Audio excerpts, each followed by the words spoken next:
The boy was 11 years old, and he walked into the offices of Hargrove Capital Management on a Thursday morning, carrying a manila folder that was slightly too big for his hands. The receptionist, a woman named Sandra who had worked the front desk for 14 years and believed she had seen everything, looked up from her monitor and said nothing for a full 3 seconds. "Can I help you?" she finally asked. "I need to see Mr. Whitmore," the boy said. He stood very straight when he said it. "I have an appointment. Well, my dad has an appointment, but he can't come." His name was Joey. Not Joseph, not Joe. Joey, which was what his father had called him since the day he came home from the hospital wrapped in a yellow blanket, and which was what his grandmother called him when she was still alive, and which was what his teachers called him, even though the school records said Joseph Allen Briggs, age 11, 5th grade, Kellerman Elementary. The folder in his hands contained his father's resume, a cover letter his father had typed and retyped 4 times.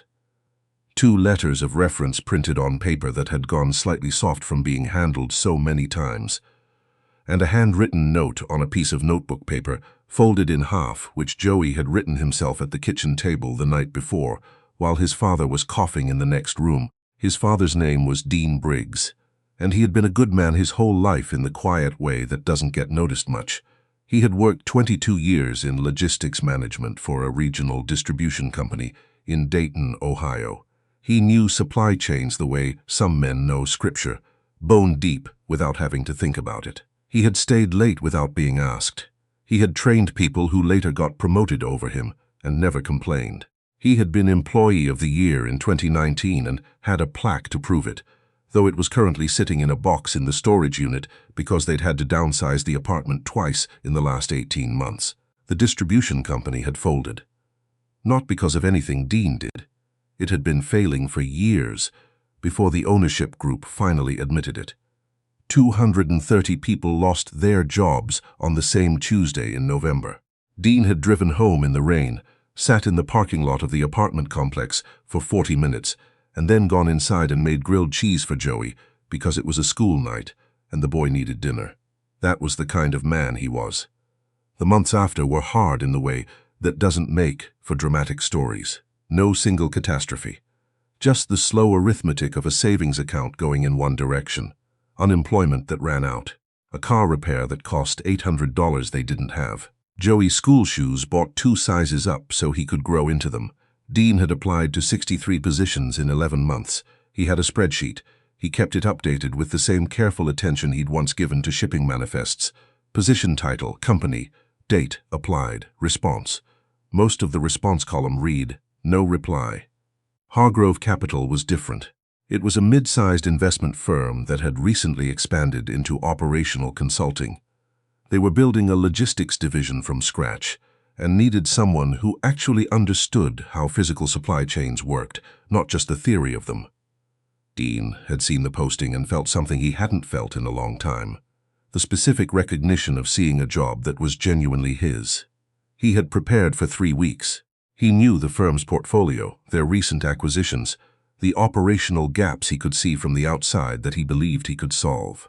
He had stayed up past midnight, twice refining his answers to questions he anticipated they'd ask. The interview was at 9 o'clock on a Thursday morning. At 4:30 Thursday morning, Dean Briggs woke Joey up because he couldn't breathe. It had been coming for weeks, though Dean had not said so. A tightness in his chest he'd attributed to stress. A cough he'd attributed to the dry air in the apartment. A fatigue so deep it sat in his bones, which he had attributed to everything and nothing, and the general weight of the year. What it actually was, they would learn at Mercy General, was bacterial pneumonia, significant infiltration in the lower left lobe. The doctor, a tired-looking young woman named Dr. Osi, told Dean he needed to be admitted immediately. "I have a job interview at 9, Dean said. Dr. Osi looked at him with the particular expression of someone who has learned not to argue with patients but still wants to. "Mr. Briggs," she said carefully, "your oxygen saturation is at 91%. I know." But the interview, Dad. Joey was sitting in the chair beside the bed. He had his backpack with him because there had been no one to leave him with and no time to find anyone. He was still in the clothes he'd been wearing when his father woke him up. "Stop." Dean stopped. He looked at his son. Joey was looking at the floor. The nurses came and got Dean set up with oxygen and an IV, and an orderly wheeled him to a room on the 3rd floor. And at some point in that process, Joey went very quiet in the way he went quiet when he was thinking hard about something. Dean fell asleep around 7. His breathing was easier already with the oxygen. His color was better. Joey sat in the chair by the bed and opened his father's folder and read through every single page of it. He read the resume twice. He read the cover letter 3 times. He read the letters of reference, and he read the job description that his father had printed out and highlighted in 3 different colors. Then he took a piece of notebook paper from his backpack and wrote his note. He folded it in half and put it in the folder with everything else. At 8:15, he told the nurse at the station that his dad was sleeping and asked if it was okay if he stepped out for a little while. The nurse, a heavy-set man named Curtis who had teenage kids of his own, looked at this small boy in yesterday's clothes holding a manila folder and asked where he was going. "Downtown," Joey said. "I need to be back by 10. Curtis looked at him for a long moment. "You know how to get there. I have my phone," Joey said. "I've taken the bus before." Curtis wrote down the hospital's number on a post-it note and handed it to Joey. "You call if anything happens," he said. "Anything at all." "Yes, sir," Joey said. He walked to the elevator. He pushed the button. He rode down to the lobby and walked out into the cold November air.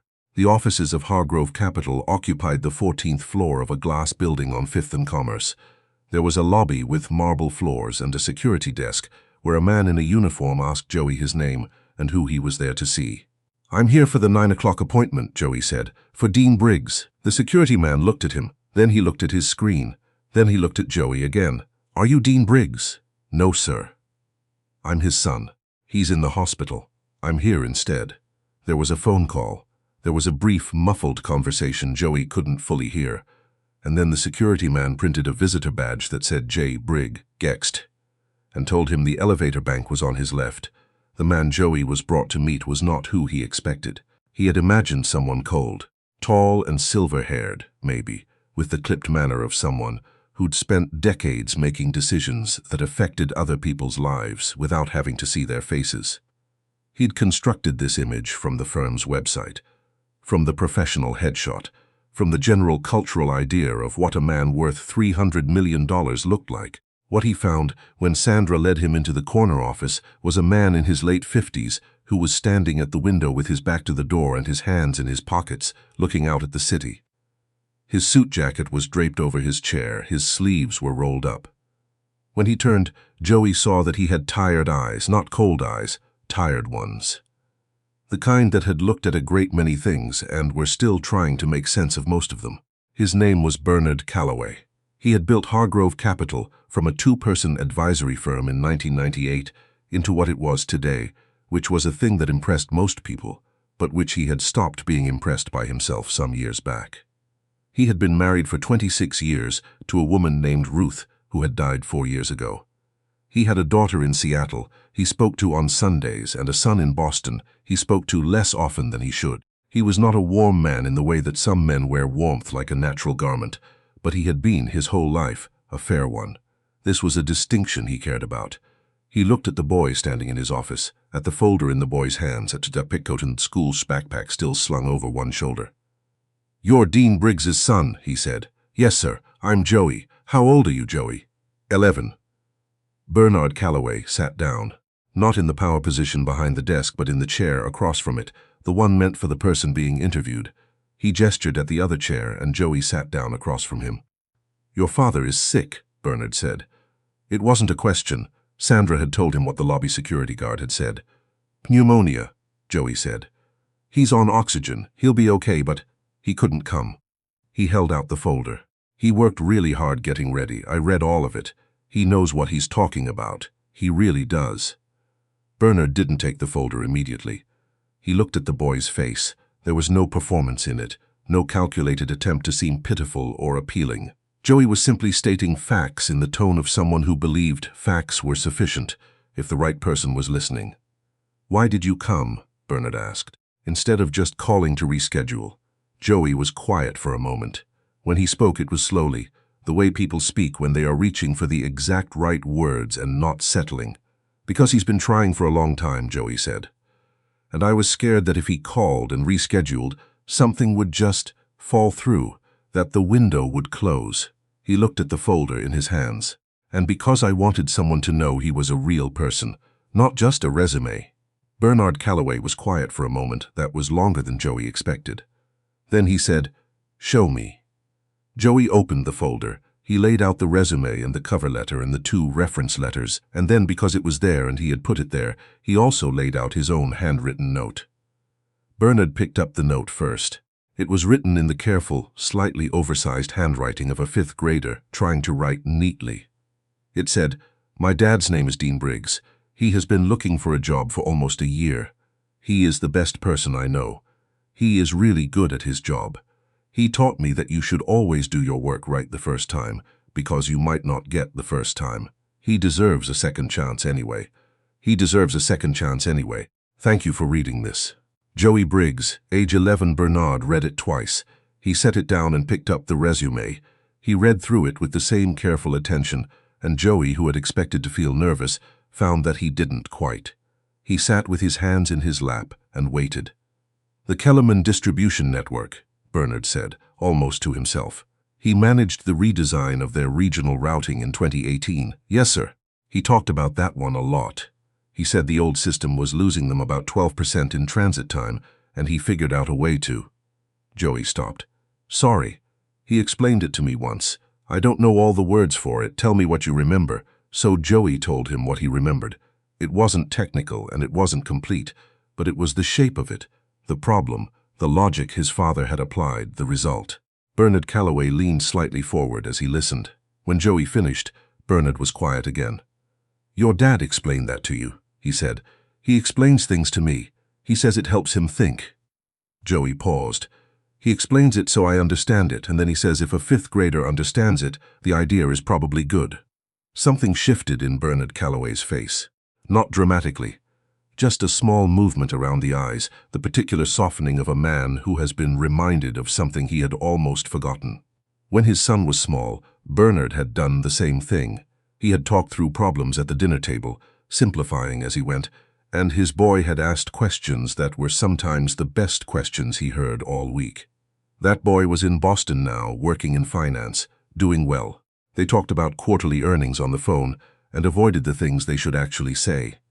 Bernard stood up. "Will you excuse me for a moment, Joey?" he said. He was gone for 11 minutes. Joey counted. He sat in the chair and looked at the city through the floor-to-ceiling windows and thought about his father in the hospital bed and thought about the nurse, Curtis, who had given him the post-it note, and thought about how he was going to explain this to his teacher when he got back to school. When Bernard came back, he had Sandra with him. "Joey," he said, sitting back down, "I'm going to ask you something, and I want you to answer me honestly. Okay. Is your father the kind of man who would be embarrassed that his son came here today?" Joey thought about this seriously, which Bernard appreciated. At first, Joey said, he would be embarrassed at first. He'd probably want to apologize. A pause. But then he'd be okay with it. He always says there's no shame in asking for what you need. He just finds it hard to do it himself. Bernard nodded slowly. "Most people do," he said. He reached over and picked up the resume and the cover letter and the 2 reference letters and stacked them neatly. He kept the handwritten note separate. "Here's what's going to happen," he said. "I'm going to keep these. Our logistics division director is going to look at your father's background.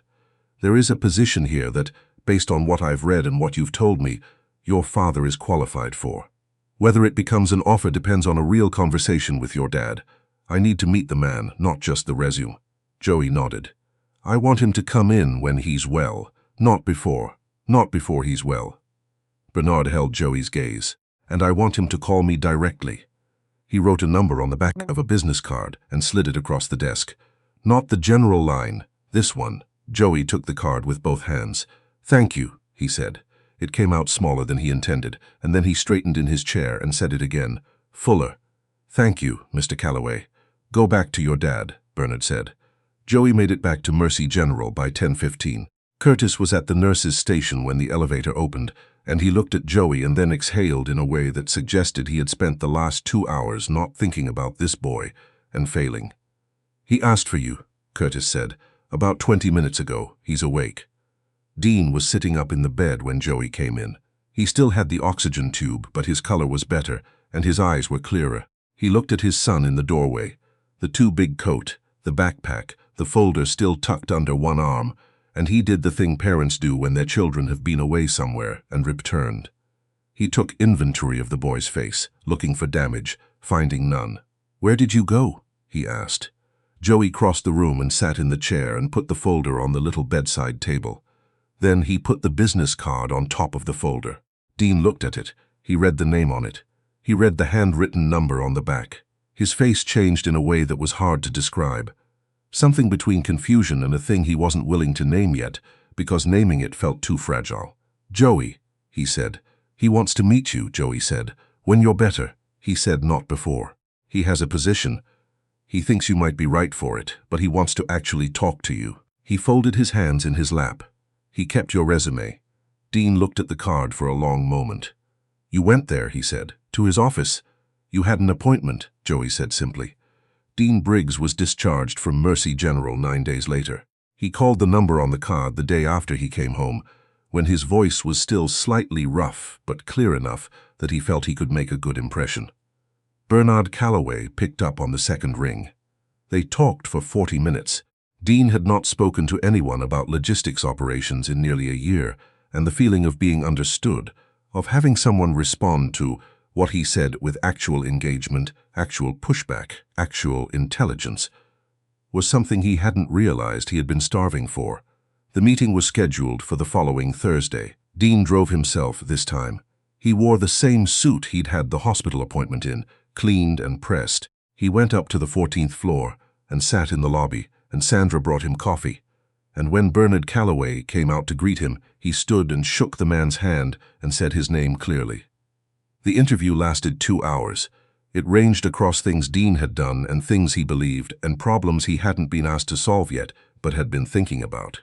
Bernard challenged him on 2 points, and Dean pushed back, with evidence, on both. At the end of it, Bernard walked him to the elevator himself. "I'll be in touch by the end of the week," he said. He was in touch by Wednesday. 3 days later, Joey was in the kitchen doing homework when his father got off the phone. He heard his father's voice go quiet and then stop, and then there was a long silence that made him get up and go to the doorway. Dean was standing in the middle of the living room. He was looking at the floor. Then he looked up. "I got it," he said. Joey crossed the room and his father grabbed him and held on, and neither of them said anything for a while, because there wasn't anything that needed saying. What Joey didn't know yet, and what his father would tell him some years later, when Joey was old enough to understand it fully, was that Bernard Calloway had made one other call before the official offer went through. He had called the logistics division director, yes, and the director had run the numbers and reviewed the background and agreed the hire made sense on pure operational merit. But Bernard had also called his son in Boston. It had been a short call, awkward in the way their calls sometimes were.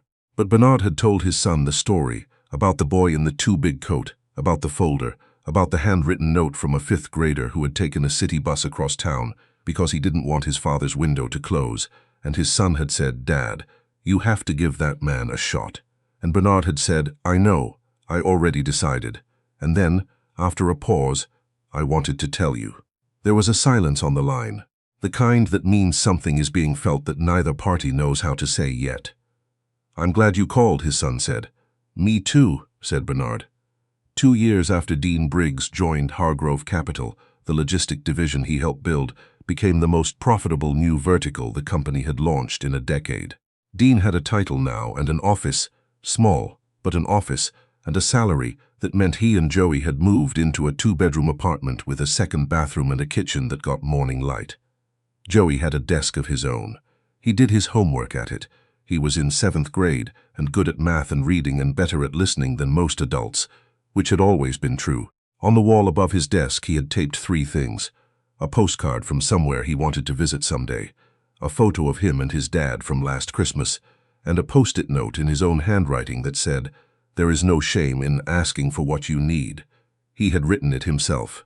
He knew where it came from. On the other side of the city, in an office on the 14th floor, Bernard Calloway had framed something too. Sandra had seen it once when she brought him an end-of-day message he'd missed. A small piece of notebook paper behind glass, slightly crinkled, in the careful handwriting of a fifth grader. She hadn't asked about it, but she smiled on her way out. Some things didn't need explaining. They just needed to exist, quietly, in the rooms where people did their work and tried to be good. A reminder that the best things sometimes walked in unannounced, on a cold November morning, carrying a folder slightly too big for their hands.